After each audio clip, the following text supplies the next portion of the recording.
클럽이 달라요?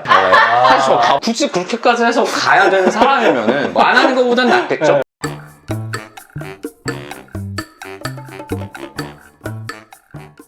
안녕하세요, 닥터 프렌즈입니다. 댓글과 좋아요, 아니 잠깐만 뭐랬지?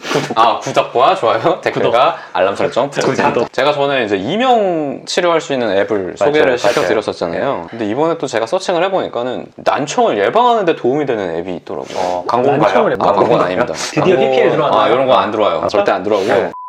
난청 이제 귀가 나쁘면은 뭐 치매 원인이 된다는 말 전에 설명드렸고 뭐 우울증하고도 연관이 있고 사회생활에 단절도 있고 맞아. 뭐 성적도 떨어지고 업무 수행에도 방해가 됩니다. 이렇게 중요한 청력이 망가지는 데는 어떤 원인이 있을까? 클럽?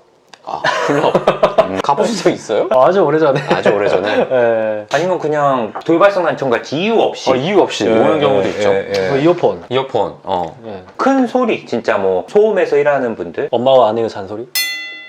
그거는 나중에 따로 한번 오진 선생님하고 한번 상담을 한번 해봐요. 여기서 이렇게 하지 말고. 네네. 잔소리 받을만 하니까 또 그쵸, 사실 막 나도 여기까지 오는 거 참거든 맨날. 너는 해리 아니었으면 같이 못 살아. 이 외에도 뭐 약도 있고 종양도 있고 노화도 있는데 감염 같은 것도 있을 수 지금 말씀해 주신 것처럼 제일 크게 문제가 되는 거는 어찌됐건 소음입니다. 소음. 근데 이제 이 소음에 의해서 생기는 우리가 소음성 난청이라고 하는데 소리를 이제 감지하는 기관을 달팽이관이라고 하잖아요. 그렇죠. 그 달팽이관이 망가지는 걸 말하는데 이게 보통 75dB보다 작은 소리에서는 망가지진 않더라. 이렇게 되어 75dB 있어요. 정도면 어느 정도 사이즈죠? 지금 요 정도는 어느 정도일까요? 한 40? 40? 지금 우리가 말하는 거 그냥 말하는 거. 40? 40. 이게 생각보다 커요, 소리가. 일상생활 사무실은 한 60dB 정도 됩니다. 우리 이렇게 말하는 이렇게 60? 얘기하고 있는 게 한 60dB? 제 생각에 저희가 좀 목소리가 약간 작은 편이니까 50dB에서 60dB 사이 정도 될 거예요. 3, 40 정도면은 밤이에요, 밤. 이제 자려고 누웠을 때 그 정도고. 그리고 이제 이어폰을 우리가 꽂잖아요? 거의 꽂는 순간 90dB는 된다고 보시면 됩니다. 엄청 크구나. 네. 그러니까 75dB 이상은 어찌됐건 청력에 손상이 갈 수 있는 소리의 크기인데 이제 이걸 할 수 있다는 거죠. 이어폰은 내가 안 하면 되는데 뭐 지하철이나 버스 혹은 식당 이런 데는 또 얼마나 될까요, 소리가? 80, 90 될 것 같아요. 맞아요. 80 정도 됩니다. 꽤 크네. 되게 커요. 그리고 노래방 같은 데 가면 뭐 100dB 이상도 나오고 아까 말씀해주신 나이트클럽 같은 경우는 한 110dB 정도 되고요. 저는 클럽 이야기했어요. 옛날 분이 클럽. 나이트클럽이라. 이게 자료가 옛날 거네. 클럽이랑 나이트클럽이 달라요? 저는 그 변곡점을 살아가지고 약간 그 두 개 조금 경험을 해봤는데. 그래요? 둘 다 가봤어요? 아주 어렸을 때. 나 클럽이라고 해서 동아리인 줄 알았어.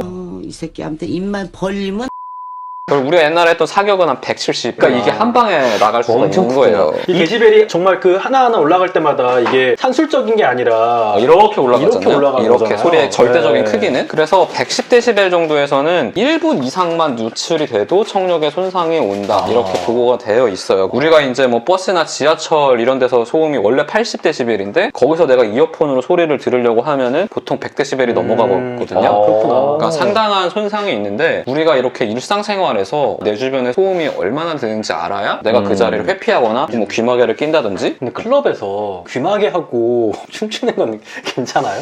낫겠죠. 굳이 그렇게까지 해서 가야 되는 사람이면은 뭐 안 하는 것보단 낫겠죠. 저는 실제로 환자들을 되게 많이 봤어요. 월요일 아침이 되잖아요. 그럼 클럽 다녀와서 돌발성 난청 생긴 사람들이 그렇게 와. 그리고 뭐 그냥 춤출 거면 스피커 앞에서 춤추는 것보다 그렇죠. 뭐 있구나. 좀 멀리 떨어져서. 근데 꼭 스피커 여기 있는데 막 이거 한 다음에 알딸딸하고 밤새가지고 내가 피곤해서 좀 귀가 멍한가 보다 하고 생각하다가 그 다다음 날쯤 이제 월요일 날쯤 오셔가지고 잘 안 들려요. 검사해보면 실제로 난청돼 있는 경우가 많거든요. 근데 제가 지금 말씀드린 것처럼 우리가 사실 일상생활에서도 사실 노출이 되고 있거든요. 어느 정도는. 그래서 내가 내 일상생활에서 얼마나 소음이 있는지를 한번 확인해보는 거는 필요해요. 보니까 아니 스마트폰에 이게 앱이 소음 측정이 되는 앱이 있어요. 소음 측정기라고 써있네. 네, 이게 막 한두 개가 아니라 엄청 많은데 그 중에서 1000만 다운로드 넘는 것만 제가 받아봤어요. 근데 제가 사용을 해봤더니 둘이 값이 거의 비슷하게 나와. 그러니까 거의 뭐 신뢰할 수 있다고 생각이 되고 눌러보면은 되게 간단해요. 그냥 우리 얘기만 하고 있는데 굉장히 70dB까지 되죠? 어... 우리가 지금 약간 유튜브 톤으로 얘기하고 있어서 평소보다 좀 큰가 보다. 원래 그냥 TV 틀어놓고 그러면 60dB밖에 안 되는데 얘기하고 있으니까 거의 뭐 지금 카페 정도 소음이 나오고 있습니다. 그리고 다른 거 한번 들어볼게요. 다 대동소이해요 그냥. 그래서 이게 절대값 차이가 뭐 10 정도 차이가 나는데 얘는 요 뭐 대화 소리, 뭐 차도 정도 수준 뭐 이렇게 말을 해줍니다. 이게 제가 한번 지하철 타고 해보니까 지하철에 아까 그 자료에는 80dB라고 되어 있었는데 이게 보니까 뭐 지하철이나 이런 데서는 뭐 90dB까지도 나오더라고요. 우리가 생각보다 일상생활에서 우리 귀에 해악을 미칠 수 있는 소음에 계속 노출이 되고 있기 때문에 저도 이거 보고 나서는 이어폰 같은 거 좀 끼고 그러거든요. 그냥 아무것도 안 틀고 그냥 껴가지고 지하철에서는 그냥 소리 막고 하는데 이게 실질적으로 만약에 많은 사람들에게 이게 습관화가 되면은 우리나라 소음성 난청이 산업재해로만 따져도 3, 4위 맨날 왔다 갔다 해요. 되게 많아요, 생각보다. 이런 걸 좀 줄여볼 수 있지 않을까 그런 생각이 듭니다. 저는 또 이 측정기가 또 좋은 게 이제 뭐 잠깐 가는 건 상관없지만 일하는 환경이라든가 맞아요. 그런 곳에서 한번 이걸 측정을 해봐서 데시벨별로 노출돼야 되는 시간이 있잖아요. 맞아요. 뭐 예를 들어 시끄러운 어떤 공장이라던가 뭐 이런 데서 일하시는 분들 한번 측정을 해보고 내가 생각보다 소음이 노출이 큰 곳에서 일한다면 뭔가 고용주한테 뭔가 요청을 그렇죠. 하신다거나 요청을 하거나 혹은 내가 개인 그게 여의치가 않으면 내가 이어폰 개인적으로 같은 거를 끼고 있는 보호장구 일을 같은 걸 하시는 게 한다든지. 도움이 되겠죠. 그러니까 그렇게 한번 확인을 해보시면 좋겠네요. 소음 작업도 기준이 있어요. 그거는 저희가 표로 여기 첨부를 좀 해드리겠습니다. 그래서 이거 사용하시면은 그래도 좀 도움이 되실 것 같아서. 그럴 것 같아요. 그걸 또 공짜예요. 그래서 그거를 한번 제가 소개를 시켜드려봤습니다. 예. 네, 감사합니다. 감사합니다.